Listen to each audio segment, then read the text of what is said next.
What's up, guys? So a little different video today. We're actually out measuring for liners. I want to kind of show the process, how we do a custom shape in-ground pool liner. So we're gonna have to do what's called an A-B measurement on this one, and this liner's got a lot of problems. So just to give you a little bit, this is a pretty custom pool. We got liner over step. We have a very fancy deep end shape. The liner is not only floating, so it was clearly leaking underneath, but the whole entire liner is floating up. You really can't see it on camera, but there is water behind this liner in a lot of spots. So it's gonna be a little tough to measure, but we're gonna do our best. So what we're gonna do is we're gonna do what's called an A-B measurement. So David's actually just getting the width of the pool real quick. So we gotta be 2/3 the width of the pool is what we're gonna do our A-B line. A lot of people probably have no idea what the heck I'm talking about, so I'm going to try to explain it in simple terms, just in case, you know, if you ever need to measure a pool liner or measure, you know, do an A-B plot.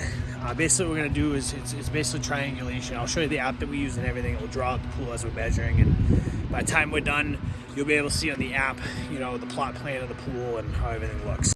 So he just got the A-B, he's setting it up. So we're going to make 2 stakes. We're going to have to move this furniture. So we've got a stake here, and then he's gonna put a stake down there. So we're gonna have A and B. He's figuring out the math right now, what the length has to be. Like I said, it's gonna be 2/3 the length of the pool. It's gotta be at least 4 feet back from the pool, and it can't, you know, it's gotta be, you know, within the width of the pool. So obviously you don't wanna have it, you know, way over here, way over there. So we got it within the pool length, and you don't want it too close to the pool, like I said. So he's gonna put a stake somewhere down here, probably at like 30 feet or something like that, 29, whatever it is. What? 48 long. 48 long? 46, I forget, whatever. Yeah, that's a big boy. 46 long. This actually will probably be the biggest pool liner we'll ever do. So he's gonna put the stakes in, then we'll label them A and B so we know. And then what I'm gonna do is we're gonna go along and we're gonna mark out the entire pool perimeter. We're gonna mark out every corner here. Don't really need to do the straight sections, but the more points we do, the better. And we're gonna label them, you know, 1 through probably, this one's probably gonna have like 40, 50 points. We also gonna do the steps. So I'll show that in a second. I'm just gonna go around and start marking stuff out, and we'll go from there. I'm gonna start here, number 1, 2 in the corner. We're gonna mark each step tread. So this will be 3, 4, 5, 6. When we get to the corner here, we wanna mark the corners. So this will be 7 and 8. Usually don't need one in the straight section, so we'll come right over here. Since we have a radius corner, I'll probably do 2, so I'll do 8, 9, and 10. This is a straight side, so we don't really have to do any in the middle. We'll probably mark out this point here, 11, 12, 13, 14. Might throw one in the middle of all of these, so 15, 16, 17, and just go around the entire pool. Basically doing that, it's gonna plot the perimeter of the pool. But not only do we have to do that, we're gonna have to mark the break lines. So this is where it gets really confusing. So the hardest part we're gonna have is trying to find what we call the break lines. So basically where the shallow end meets the slope, where the deep end starts. We call those the break lines. So this would be a shallow end break where it slopes, and vice versa where the slope stops and goes into the deep end. The liner here, as you see, is floating. Probably tough to see on camera, but it's actually touching the surface. So we think obviously there's a seam here. Usually where the seam is usually right around the break. Obviously we could be wrong. So I'm actually gonna look underneath the liner if I can get it off and see if I can see anything. All right, this one's an interesting situation, so bear with us. If you're a fellow pool guy that does this stuff, feel free to critique us. We're kind of new at liners. You know, we've been doing it for 3 years now, and we've done complicated ones, but this one's a little unique.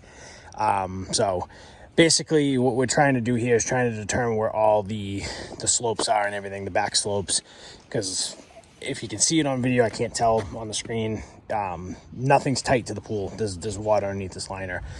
We actually found one of the holes. Can't see it, there's leaves there, but there's a giant hole in the liner here, so all that water is getting underneath and floating the liner up. So it's very tough to tell definitively where the bottom starts and where the slope, you know, ends and all that stuff. So we're just kind of eyeballing it for now. Our plan is just to get rough measurements so we can get a quote. If they approve the quote, then we're going to come in here, drain this pool, rip the liner out, then measure it, see what's going on, and, you know, go from there. It's kind of a very unique situation. Either way, they need a new liner. This thing's leaking like crazy, and probably multiple spots, honestly, looking around. There's patches everywhere. So what we're doing now is David's marking. We're going to use 2 different colors of chalk. David's marking all the spots that we need to AB2, like the steps, the brake lines, the hopper pad, all that stuff. He's marking them in a, like a pinkish color. And then we're going to go around in blue and mark all the numbers, the points. So we're going to do 1, 2, 3, 4, 5, 6. Go all the way around the pool, so that way we can measure and plot out the whole pool. The numbering and the plotting out will make a lot more sense once you see what we're doing when I get the iPad out and it's plotting everything. But basically what we're trying to do is get, you know, a plot of this pool with the brake lines. So we know, all right, shallow end brake from my foot over.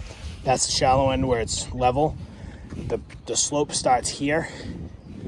We got the deep end brake here, so I know it looks like it's over here, but if you look at a straight line, that slope stops here and then it levels out. And then here, our best guess is this is the back slope. So we got a 54-inch back slope that we measured, and I'll show you how we got that in a minute. But here's the back of the hopper pad. So basically, we're just trying to find where all the slopes and stuff are. The way we confirmed all this is we measured. Bear with me, I know I'm going fast and you guys probably already lost me. Is we measure from basically the wall where David is across. We got 41 feet. So the way we found some of these measurements to check them is we measured the deep end, the shallow end was 9.5 feet. Then we got 13 feet, and then we got 14, I believe. And the back slope was 4.5 or 5 feet, whatever it was. That equals 41. So we know we're correct. So that's how we always double check our math. We're going to do the same thing going this way too. We're going to measure the side slope on both sides. That should give us, you know, whatever the hopper pad is. So we'll take the width across, minus this, minus that, and that will give us the bottom slope. That's how we, you know, check our work. So we're going to take a ton of measurements on this one. We're going to not only do A/B plot this out, we're also going to do what's called straight line measuring. Just take the tape measure, measure all the straight sides, draw it all out on paper and plot it out by hand. Do it that way as well. That way we can send in both to the manufacturer, because it's a very unique liner. Our goal today is to basically get the customer a quote within, you know, a couple $100 of what it's going to cost to do this liner. It's tough to, you know, like a basic rectangle 18 by 36 pool. We actually just measured one this morning. I can spit out a number almost top of my head because they're pretty much all similar. They differ a little bit based on the liner pattern, but, you know, I have a, you know, pretty much a chart of, you know, all right, a 16 by 32 rectangle is this, 18 by 36 is this. These custom pools, though, prices can vary all over the place. So obviously there's a lot more work involved. There's a lot of prep work here with the base. You know, this has liner over step, so that's going to change the price. So basically the goal today is to get, you know, a pretty damn accurate price so that we can submit that to the customer. They approve it, we get a deposit. Then we're gonna come in once we get the deposit before we order the liner. We'll get the deposit and the approval. We'll drain everything, rip this liner out, because the base is a mess. You can't really tell right now, but the base is very rough. So from there, we're gonna have to probably do some resurfacing, but we'll have a better idea where actually all the definitive slopes and breaks and all that stuff is. And then we'll basically remeasure it. And by then we should have a schematic from the liner manufacturer, you know, what they got from our original measurements. We can compare the two, and who knows, we might actually nail it the first shot. But that way we can check everything, you know, we can check all these steps.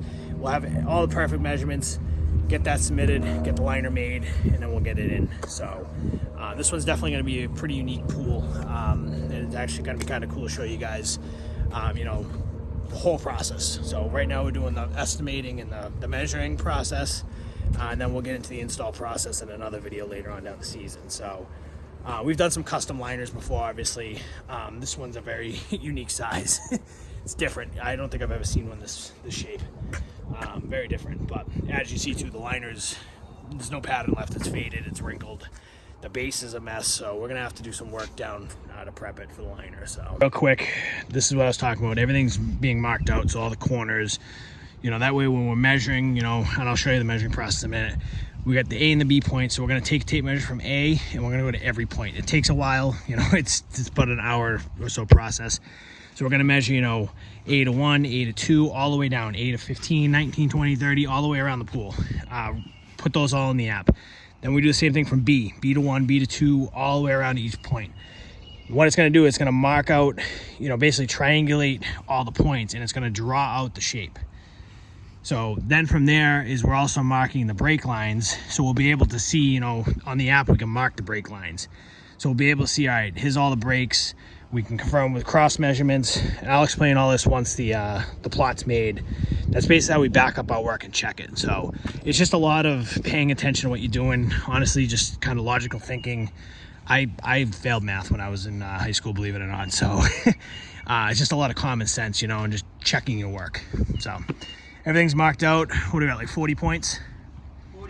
43 points. So we'll be here for a little bit measuring. So we'll be back once this is measured, and I'll show you exactly what I'm talking about once it's plotted out.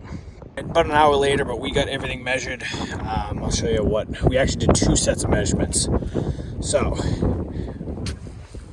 we use the app that we use to do an A/B measurement of everything. You probably can't see anything with the sun. Let me go back. See, actually. So basically, it plotted out the pool. So we got all the steps marked out. Did a ton of cross measurements. We got the shallow end break, the deep end break. Plotted out the whole perimeter.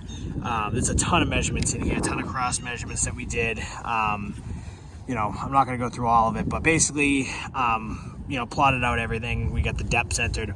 We also went and on paper did a hand measurement, what I call straight line measurement, where we literally did the same thing, but we just kind of marked it out, by hand, what all the perimeter measurements were, the depth, sorry, it's windy today, all that kind of stuff. So very complicated pool, but both pretty much came out about the same. So we have 2 cross reference points. I'm going to actually submit this with this. We also measured the steps, which I got to redraw. We got the step measurements here that we drew, all the rises and treads.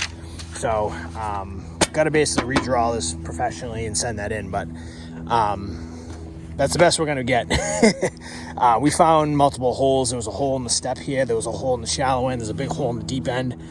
We actually found, it's floating in the pool right now. They must have had a competitor come here.